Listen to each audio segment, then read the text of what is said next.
মুক্তিযুদ্ধের ইতিহাসকে বিকৃত যারা করবে তারা আমরা মনে করি যে তাদেরকে শুধু আমি না, আমরা যারা এখনো বোধহয় লাখখানেক মুক্তিযোদ্ধা বেঁচে আছি আমরা, আর সবাই তো বুড়ো হয়ে গেছি আমরা, কিন্তু তারাও যদি একসাথে হই আমরা, তাহলে এই যে তারা যে ন্যারেশনগুলো তৈরি করতে পারবে না।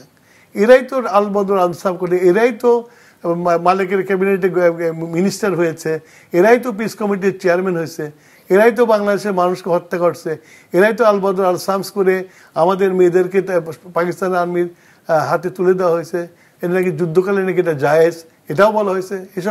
এসব ফতোয়া তো তারাই দিছিল সেই সময়টাতে। আমাকে তো অবাক লাগে এখন ওইটা নিয়ে যারা প্রশ্ন করে, তারা এখনো এবং সবচেয়ে হলো তাদের বয়স তো 50 বছরের 50 বছরও না। এখন তারা যদি প্রশ্ন করে তাহলে তো ওই যে মানে তুমি যে মা বাবার সন্তান সেই মা বাবার বিয়েটা ঠিক আছে কিনা সেটা প্রশ্ন করে একই কথা।